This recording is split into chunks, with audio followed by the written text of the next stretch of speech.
Welcome to the Tom Style Show. Thank you so much for joining us. Today we're going to talk about the Twitter acquisition of Elon Musk. And I don't know, you might say it's a terrible idea, you might say it's a good idea, you might say, oh, this is too political, I don't want to be involved in it, whatever it is. I think it's a brilliant idea if he's able to execute the vision he has for Twitter and the surrounding apps. So, first of all, we gotta see what his vision is, what he wants to do with Twitter. I think it has less to do with the Twitter and more to do him trying to control the social conversation and the social apps and the social community. So he wants to have a community of his own.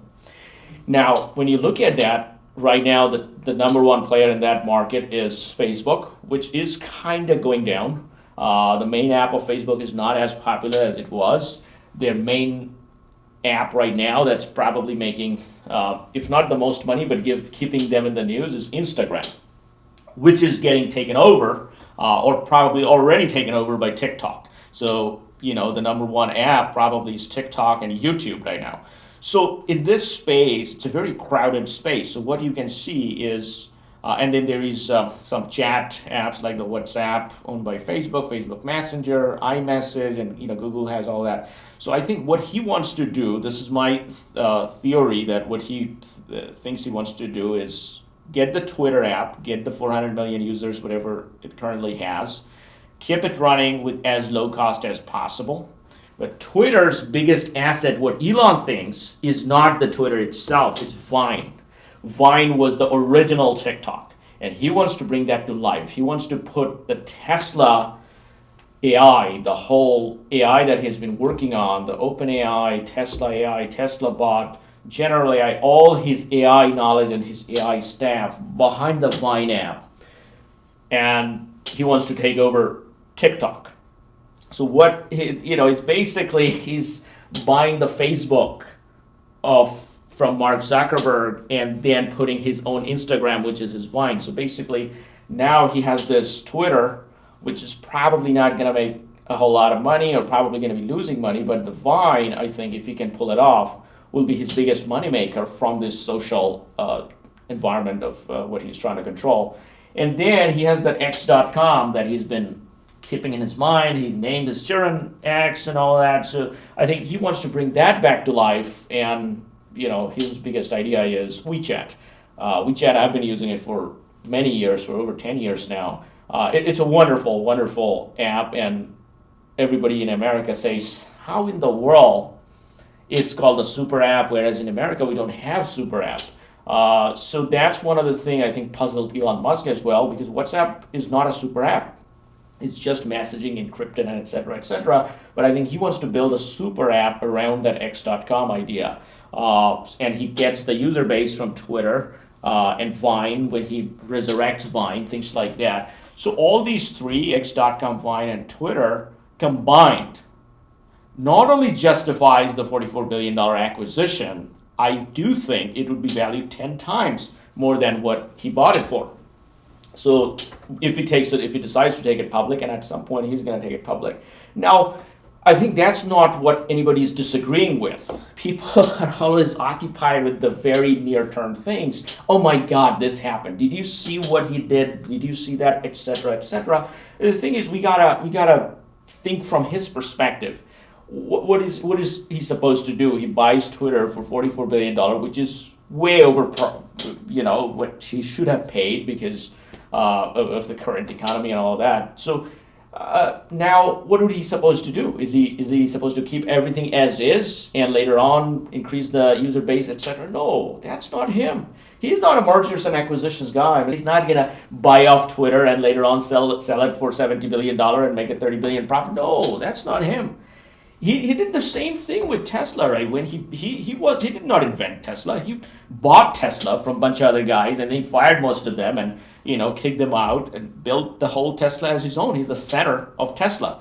So anything he does for Elon Musk, he has to be the center of that. Whether it's Tesla, okay, he's the center of Tesla. Then he did the SpaceX. He's the center of SpaceX. He has a bunch of the other companies like Boring and et cetera, et cetera. So those things, if he's not the center, he doesn't talk about it. Twitter, he wants to be the center of it. He wants to be the center of all these Twitter, Vine, X.com, all these social apps. He wants to control, and he needs to make it his version of Twitter. No, he's not going to go with the Jack Dorsey version of Twitter that he just bought. No, he's going to fire everybody. He's going to change it up. It doesn't matter if everybody leaves, whatever. He doesn't care about that. He needs to win in his own way. That's what he is. We're like, oh, it's going to have big financial problem. Let it be. Even if it needs to be, he's going to file bankruptcy, and that's ridiculous. He's not going to. He has loan for I think $13 billion in loan. For Twitter, he can sell equity. It's like people lining up. There will be people lining up like a Black Friday to get equity out of Twitter. He's just hyping things up. That's what he does. That's his whole thing. So people that are too occupied with the. Also, another thing he's getting himself into is the politics of things, and that could be good, bad, whatever it is. I don't know. I cannot comment on that. But Twitter is a political platform. That's what it is. So if you buy Twitter, of course you're going to insert yourself into politics, and how he's going to be able to navigate through it, I don't know. that I cannot tell you, but I don't think financially that would be very impactful, because you got to think of it. He didn't enter this space, even though it's a crowded space. He doesn't have a whole lot of competition. Who is his competition? Mark Zuckerberg? That's the only competition he has in the social space, because the other biggest social platform is YouTube. So YouTube is owned by Google. It's going to keep on growing. And he wants to attack that with his Vine idea, which he might be able to successfully attack that, or even if he doesn't win the battle against YouTube, it doesn't really matter to him. Because, he could be number 2 or even number 3. Vine could be number 3 in the video space. It's still very good. It's still an amazing investment. So, I don't see he's too worried about that. And in terms of competition, look at this. So Mark Zuckerberg got a lot of bad reputation because of the personalization of ads and all that stuff. So, and he's trying to focus on metaverse. That's his whole thing. So metaverse is the biggest investment that Facebook is making. So that leaves this whole space, whereas TikTok, the owner of TikTok also, is sitting in China and trying to run it. He already has a big business in China. So I don't know whether TikTok is going to push too hard in the US market. They will try as best as they can, but even if they win, that doesn't really affect Twitter. And then you look at the other players in this market. Who else is there? WeChat, Ponyma is selling stuff, right? He's selling all his acquisitions and some of the wonderful things that they have done. Tencent, right? And then Alibaba, Jack Ma is not around to do any more acquisition in social space. So social space, I think he has a current opening. And now you can say, okay, but Mark Zuckerberg came out of college dorm room and built the whole social giant. How about some random guy coming in? It's not going to be that easy. Even if venture capitalists put in billions of dollars, it's not going to be that easy to fight Elon Musk in the social space. It's not going to be that easy, especially if he has a super app in the next 5 to 10 year range. And then with X.com, if the Vine kind of catches up. And then, so a lot of it is how he carries himself in the next few years, how dramatic he is. He always comes up with new things. Sometimes it's Twitter, sometimes it's Dogecoin, sometimes it's rockets blowing up, sometimes he always has enough to play with to always be on the news. So I think he should be able to pull it off. I don't know. But anybody who's criticizing, oh my God, this is a total disaster, etc., they could be correct. I'm not saying they're wrong. They could be correct in the current context with the political environment, putting all that together. But if you look at it in a long-term 5 to 10 year range, I think he can make these assets work. Now, in terms of employees getting fired, of course he's going to do that. Now, other people would do it less dramatically. They would be like, hey, okay, we'll cut off this people, we'll cut off that people, etc., etc. But Elon is very dramatic. If you're not hardcore, we're gonna fire you.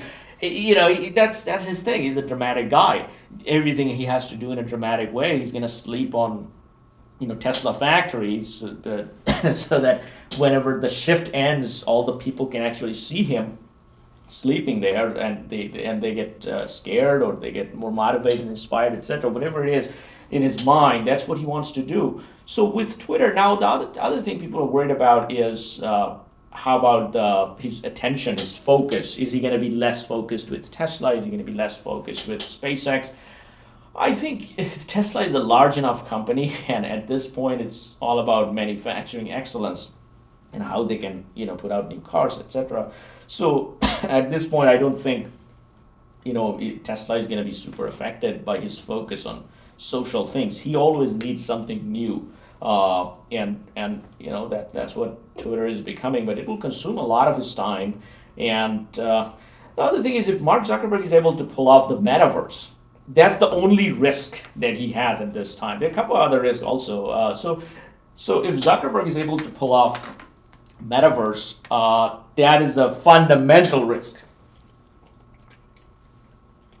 And that is a fundamental risk for Elon. But metaverse is not doing that well, or at least as well as Mark wants it to do. So metaverse, I'm not so sure how they're going to be able to pull it off. Now, if you think about, because it's either you own the device or you own the community, right? So you either own the community or you own the device. The devices are controlled by Apple and Google. Now, there's another thing you got to also think about, that Tesla is very good at manufacturing. They're probably the best company when you can think of manufacturing excellence, right? It used to be the German car makers, now it's Tesla, right? So now Apple doesn't manufacture its own phones. That has been there for so long. Foxconn and other subcontractors are manufacturing their phones. Now Tesla can easily move into that space, but that would be a long shot. I'm sure Elon thought about it, but that would be a very long shot because Apple is so dominant in the industry. So I think that's why he kind of went with the community side of the business. Another thing is he owns Starlink, created by SpaceX, right? So Starlink, he's always playing it down like, we can help people that are living in the remote areas and things like that. But that's never the case. What it's going to be is a telco killer. It's going to kill this Verizon and AT&T and these telco companies, because as these 5G, 6G, 7G keeps on going, at some point Starlink will roll out some kind of G, probably like 10G, and they will, you won't need any cell towers. It's going to be just satellites, and the whole internet will be controlled by Starlink. It could be possible. Amazon is trying that. If Jeff Bezos was around, he would have tried it. And also, if you got to think of innovation in the large tech companies. Large tech companies are not what they were before. Bill Gates was running Microsoft. He had a huge competition with Steve Jobs, right? So there was always this rivalry between them. But now, all the founders, right? So now the founders are no longer around. So the founders have given the business to the business managers to run. And the business managers are not going to push the boundaries. They're not going to go crazy like Elon would do or Mark Zuckerberg would do, right? So this is kind of a big opening for Elon to revolutionize and to at least be a player in the industry. He doesn't have to be a super winner. He doesn't have to be number one in the social industry, but he just has to be a significant enough player.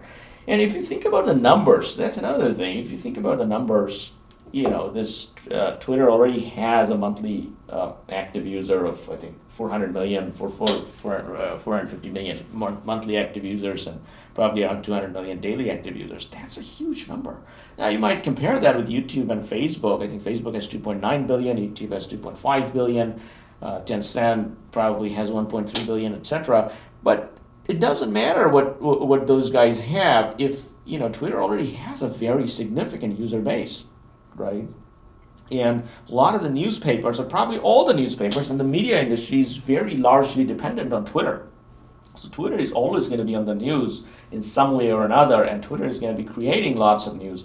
Now, he has to figure out, and I'm sure in the next, all these things will be unfolding, and he's going to have a lot of things, and that will keep Twitter on the news. People are going to be like, oh, Twitter is not going to survive, etc., etc. It's going to keep on going, right? But at some point, people are going to forget because he's going to tweet about something else. It will go into the crypto, or it'll go into the Tesla, or the Cybertruck comes out, or some Tesla bot is jumping up and down or something. And then people are going to forget all about the Twitter, and that's the time he'll be building up the Vine and X.com and all these other companies. And Twitter should be. I don't know what he's going to call the combined company. It could be called the Elon Society, the Elon Community, or whatever he wants to call it. But the combined company that he's trying to build in the social space could very well be worth a lot more than what he paid for. In this case, he has full control. He doesn't have to worry about the shareholders. But at some point, he'll definitely take it public. It's not going to be private forever. There could be a scenario where people are thinking, okay, how about the FTC coming in and the antitrust issue. That I don't see it right now, but could be a possibility if he tries to combine if he tries to come up with a device business, combine the Starlink satellite side of the SpaceX business, and combine the social part, and try to put everything together and try to create a monopoly. That's still a little difficult because the monopoly now is Google and Apple. So I don't see Larry Page coming back and trying to fight with Elon Musk. So he is going to be the outspoken tech guru for the foreseeable future until somebody comes up. And but it's going to be hard to take over Elon Musk. So I think he has a good shot. And so yeah, that's my take on the Twitter takeover of Elon Musk. Thank you very much for joining us. Please do subscribe. If you like the video, please like and comment on the video. And we have some guests coming up next week. So thank you very much.